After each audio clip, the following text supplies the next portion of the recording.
Hey everybody, Leah here at Boxcars Garage. So, as you know, we've got a lot of work ahead of us on this 34 and the coupe inside. But how about we just blow all that off and go to a swap meet? Check it out.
What is that cowl that you got in there?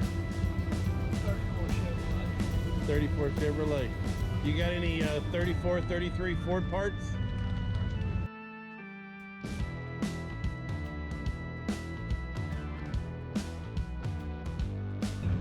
Thank you, buddy.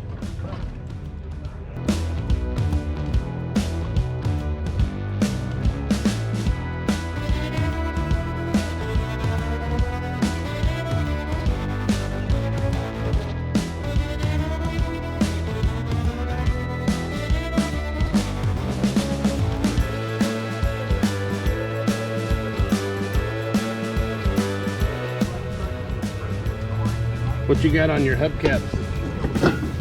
I think $100 like that, but let's see what I throw in. You want 10, but I'm gonna throw in there's about 6, 7 more right in there.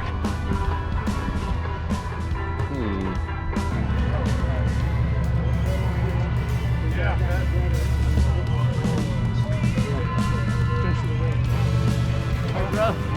Hey, what's your place number? I come looking for you yesterday. Somebody's looking for me? Okay. Yeah. You're the same place you were last show. Yeah, I hold it. Yeah, I didn't go there because I figured you'd be in a different place. I went up through the middle part here. No, sir. I try to keep it wrapped up. Yeah. Yeah.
you got any questions.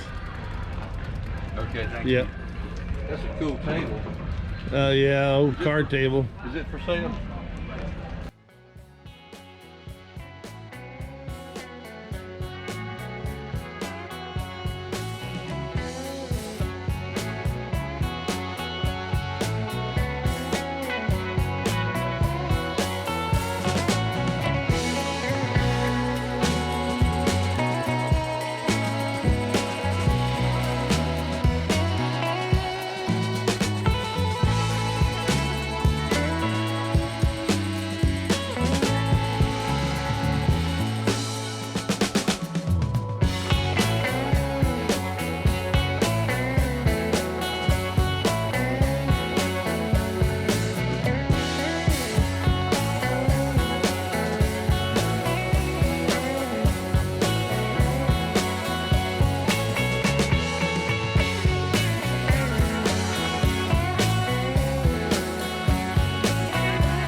What you got on your 32 shell here, bud?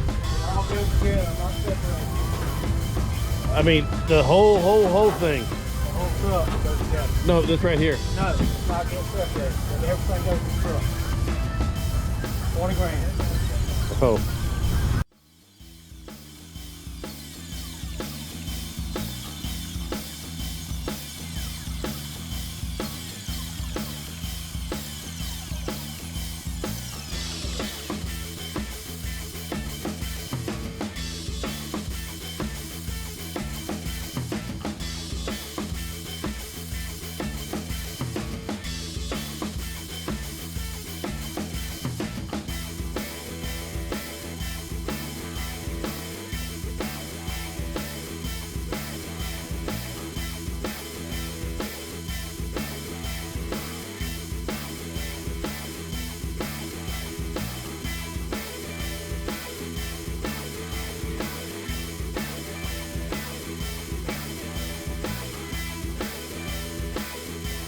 What do we have up here?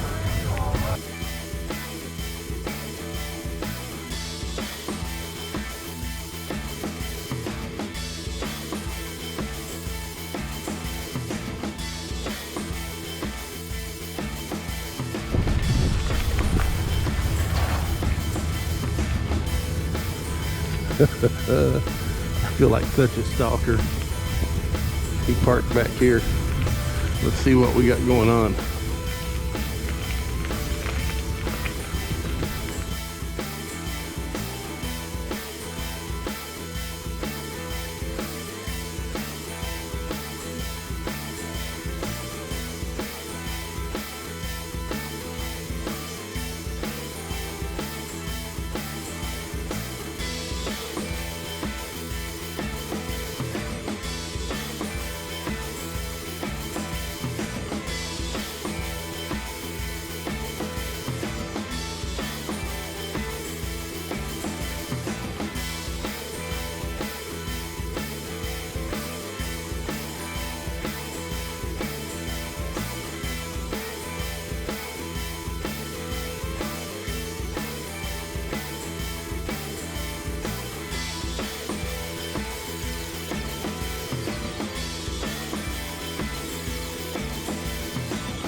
So we are back from the swap, and we've got to get my trailer unloaded. Here's all my parts that didn't sell, going back to the land of misfit toys. But we got some stuff for next time around.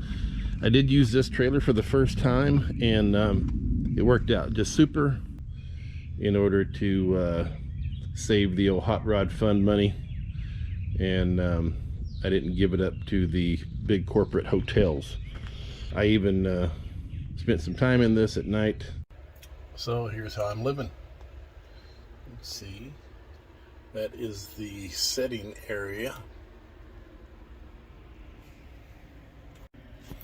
and around here you've got the sleeping area, and over here you have got the dressing area. But I will say it is very comfortable. The temperature is perfect for sleeping like this.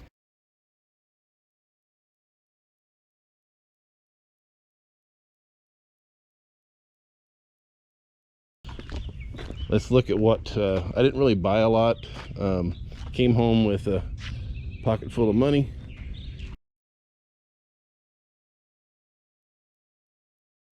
I got some smoking deals. This right here, if you're familiar with the old shrinker stretcher tool Harbor Freight sells, this is not that, but it is a shrinker and stretcher. But this is the old school Lancaster model that was copied from.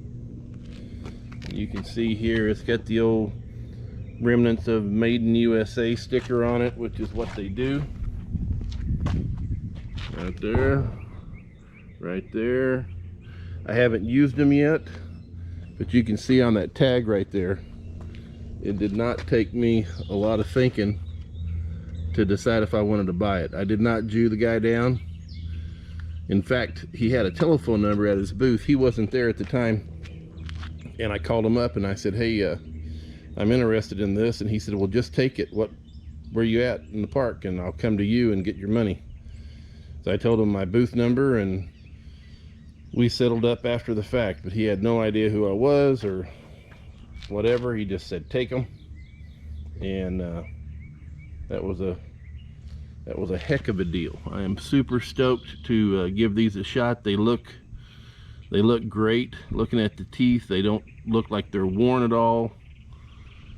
Little use, but just old. And then I came up with this tag topper.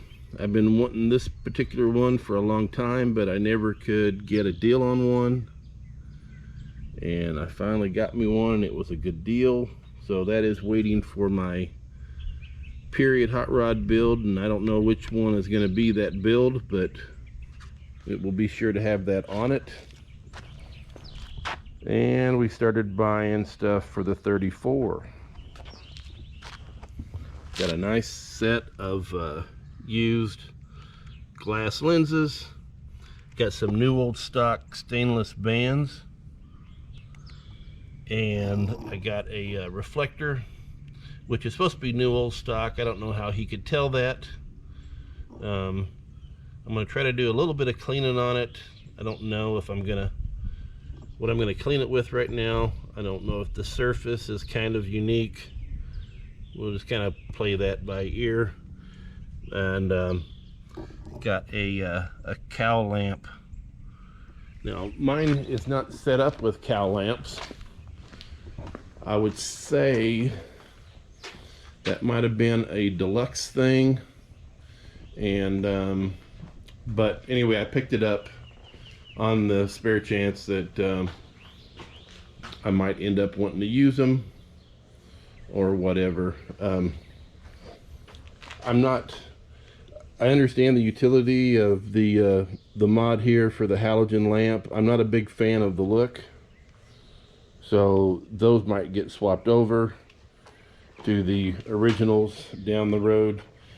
I missed out on the light. He had a light bucket,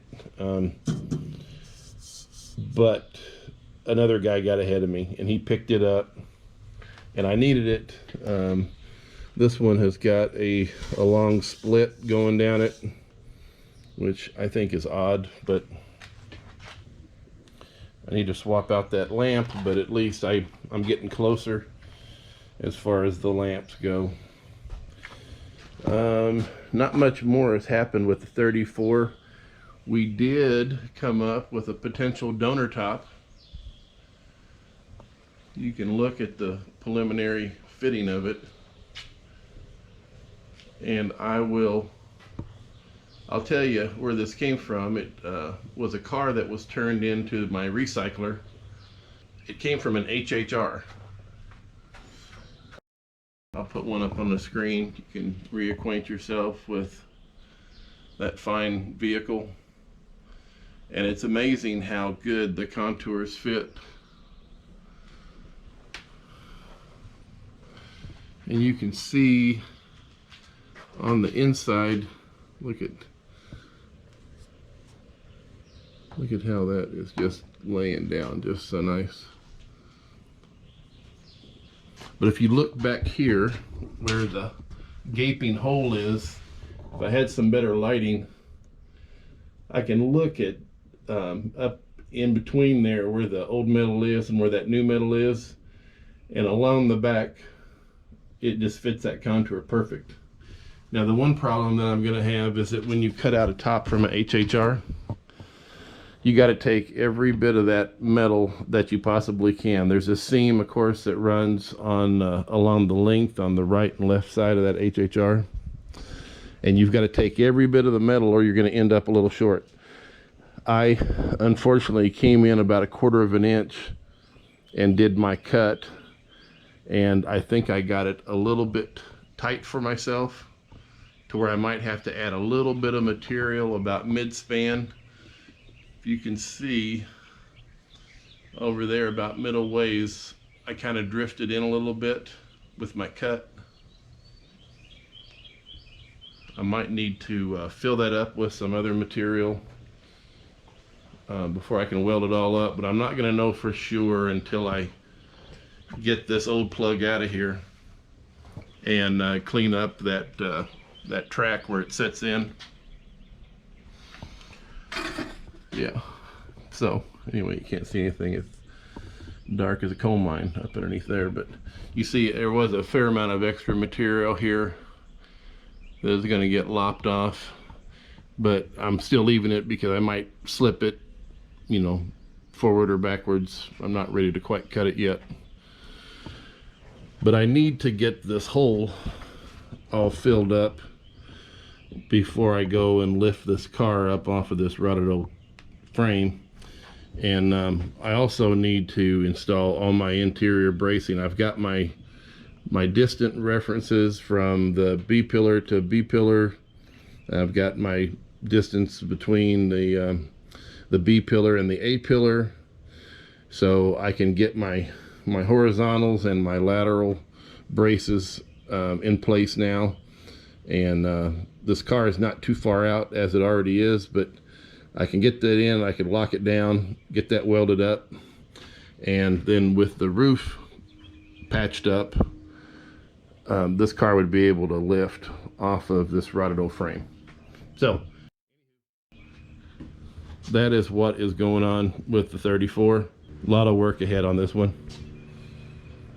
I even have some new, well, not new to me, running boards sorted out, and I think I'm going to turn the proceeds of my Moultre Swap Meet booth, I think I'm going to turn them into some patch panels from EJ Enterprises. I think I'm going to get all the panels for both sides right here, and then I can rebuild that. I'll have my running boards done up on both sides. That'll be a big bump for this car, and then I can decide whether or not I want to form up my own floor, or if I want to get one of the floor kits and do it from the same maker, EJ Enterprises. So okay, so we had a lot going on in this video. If you made it to the end, appreciate you. Thanks for checking it all out. From everybody that's recently subscribed to the channel, certainly appreciate that bump. Appreciate you being here, and hit that bell for reminders of videos that are coming up. Next video up is going to be getting back on the coop. Maybe we'll sprinkle some 34 stuff in there too. I'm not sure what's going to happen with that. I've got to get this trailer unloaded and find a place for everything to rest until like November, and that's when my next swap meet is. Thanks for being here. I'll catch you later. Bye.